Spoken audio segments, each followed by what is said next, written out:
नमस्कार। India debate में आप सबका स्वागत है। मैं हूं आशुतोष पाठक। मित्रों, धर्मेंद्र ऐसे अभिनेता की मृत्यु के बाद पूरे बॉलीवुड में एक सनसनी फैल गई और उसके बाद गॉसिप का भी बाजार गर्म हो गया। अब क्या होगा? अब शायद हेमा का असली रूप सामने आएगा, प्रकाश कौर का असली रूप सामने आएगा, सनी देओल का असली रूप सामने आएगा, बॉबी देओल का असली रूप सामने आएगा, ईशा और अहाना क्या कर रही है, और धर्मेंद्र की जो पहली पत्नी से दोनों बेटियां हैं उसकी क्या भूमिका होगी। बड़े गॉसिप का बाजार सज गया और उसमें सबसे ज्यादा निशाने पर जो थी वो बॉलीवुड की ड्रीम गर्ल थी, हेमा मालिनी। और ऐसा लगता है कि वो चिरकाल तक ड्रीम गर्ल ही रहेंगी। हालांकि वो 77 साल की हो गई हैं, फिर भी लोग उन्हें ड्रीम गर्ल के ही नाम से जानना चाहते हैं और जानते रहना चाहते हैं। जैसा मैंने आपको बताया कि चिरकाल तक के लिए लोग हेमा को ड्रीम गर्ल ही देखना चाहते हैं। याद कीजिए, जब बॉलीवुड एक्टर देवानंद की मृत्यु हुई थी इंग्लैंड में, तो उन्होंने ये कहा था कि अगर मेरी मृत्यु विदेश में हो तो मेरे शव को देश न लाया जाए। क्यों नहीं लाया जाए? इसलिए कि मेरे फैन मेरी लाश को देख करके जो अंतिम स्मृति है वो मेरे लाश को ही बना लेंगे।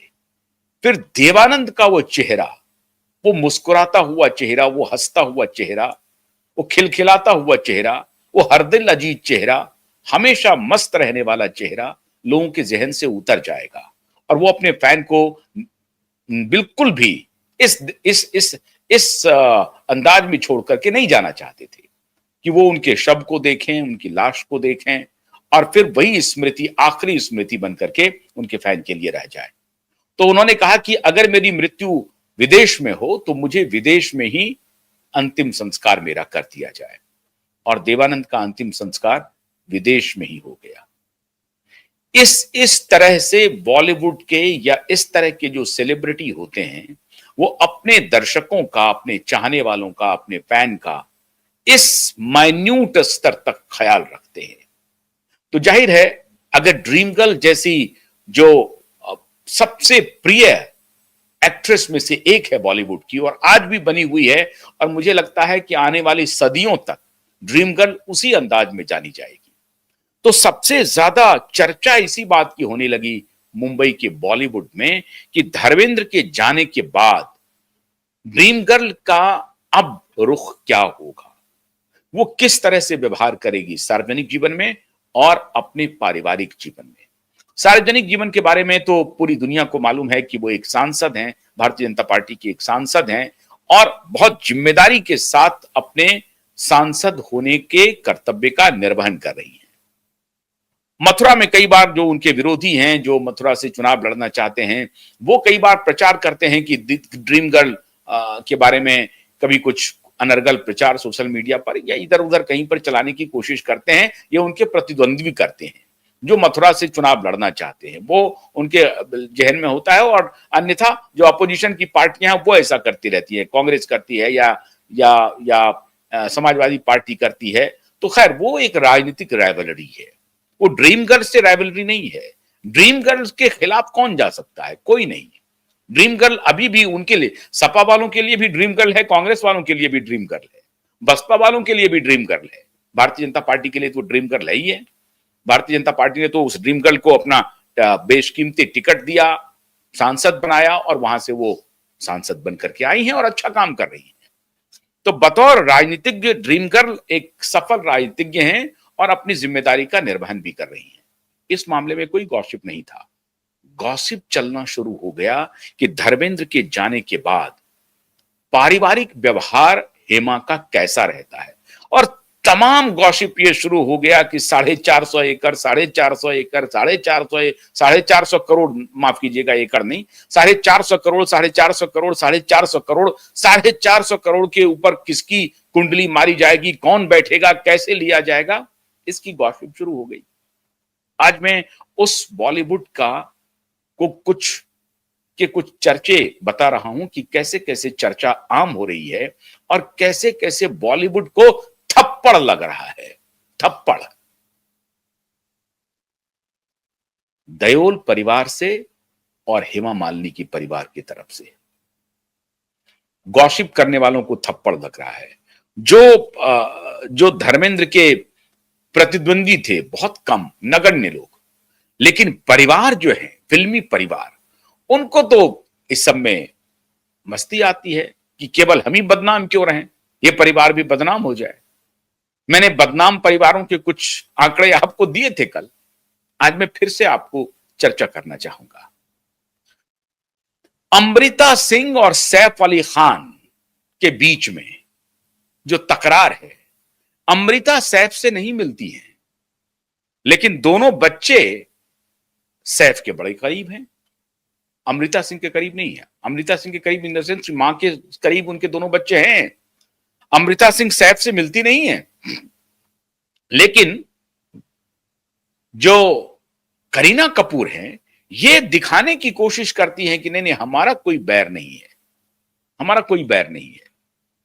हम उसी तरीके से अमृता सिंह को भी इज्जत करते हैं, कोई इज्जत नहीं करती है वो अमृता सिंह को, कुछ भी नहीं करती है। आज मैं इसकी चर्चा क्यों कर रहा हूं? हेमा ने क्या किया और देओल ने क्या किया, और उसी बॉलीवुड से एक स्टोरी जो अभी कुछ दिन पहले आई, करिश्मा कपूर की। उसमें करिश्मा की कोई भूमिका नहीं है उतनी, लेकिन बॉलीवुड से संबंध है। बॉलीवुड वाले को तो यह बात समझनी पड़ेगी, बॉलीवुड से उनका रिश्ता है। क्या रिश्ता है? करिश्मा कपूर के जो पति थे, करिश्मा ने कोई दूसरी शादी नहीं की, करिश्मा कपूर के जो पति थे उन्होंने तीसरी शादी की। करिश्मा दूसरी शादी थी और उसके पहले एक शादी कर चुके थे, संजय कपूर। और संजय कपूर की जो तीसरी शादी थी वो प्रिया सचदेव। प्रिया सचदेव अब प्रिया कपूर हो गई हैं, प्रिया संजय कपूर हो गई हैं। तो संजय कपूर ने अपनी तीसरी शादी प्रिया कपूर से की, लेकिन और ऐसा लग रहा था शुरुआत में, मेरे पास भी खबर आई कि इस परिवार के बीच में कोई विद्रोह नहीं होने वाला है, 30,000 करोड़ का मामला। आप ये कह सकते हैं कि नहीं नहीं, ये मामला तो 450 करोड़ का है, देओल परिवार का, धर्मेंद्र के परिवार का, तो 450 करोड़ के झगड़े में क्या होगा, यहां तो 30,000 करोड़ का मामला है। तो 30,000 करोड़ के मामले को लेकर के तो लड़ाइयां छिड़ जाएंगी, छिड़ गई, जबरदस्त छिड़ गई। 30,000 करोड़ की लड़ाई के लिए ऐसी लड़ाई छिड़ी है साहब कि संजय कपूर की मां, संजय कपूर की बहन करिश्मा कपूर, ये तीनों एक हो गए। संजय कपूर की बहन कह रही है कि हमारा बड़ा अच्छा रिश्ता है करिश्मा से, संजय कपूर की मां भी कह रही है कि हमारा बड़ा अच्छा रिश्ता है करिश्मा से। अब मां का रिश्ता खराब हो गया है, अब उनकी जो तीसरी पत्नी है प्रिया सचदेव से, प्रिया संजय कपूर से। और मां ने कहा है कि हमारी मानसिक स्थिति ठीक नहीं थी और पता नहीं हमें किस कागजात पे कब इन्होंने सिग्नेचर करा लिया और मेरी पूरी मिल्कियत को संजय कपूर की जो तीसरी पत्नी है उसने हड़प लिया। जबकि जो सोना कॉमस्टार है, सोना कॉमस्टार की मालकिन, अधिकृत मालकिन तो मुझे होना चाहिए था, क्योंकि सोना कॉमस्टार को खड़ा किया मेरे पति ने। ये कह रही हैं, कौन कह रही हैं? ये प्रिया सचदेव की सासू मां कह रही हैं, संजय कपूर की मां कह रही हैं। शुरू में यह कयास लगाए जा रहे थे कि संजय कपूर की तीसरी पत्नी, संजय कपूर की दूसरी पत्नी, उन दोनों के बीच कॉर्डियल रिलेशन हो गया है। और संजय कपूर की जो तीसरी पत्नी है प्रिया सचदेव ने एक मीडिया में ब्रीफ किया कि हमारे जो दोनों बच्चे हैं वो करिश्मा के दोनों बच्चे से काफी करीब हैं और करिश्मा को लोलो कह करके वो पुकारते हैं हमारे बच्चे। हमारी बेटी भी पुकारती है और बेटी उनकी पहली घर से है। बेटा एक हुआ है जो संजय कपूर के से है, बेटी तो विक्रम चड्ढा के घर से है जो होटेलियर है, जिनके साथ प्रिया ने पहली शादी की थी। वो अब 22-23 साल की हो गई हैं, जो बड़ी बेटी है प्रिया की। लेकिन प्रिया कह रही थी कि मेरी बड़ी बेटी और मेरे जो छोटे बच्चे हैं, बेटे हैं, वो दोनों लोलो से काफी करीब है। लेकिन लोलो से वो कितने करीब हैं, ये कच्चा चिट्ठा 2 महीने के अंदर खुल गया, सिर्फ 2 महीने के अंदर।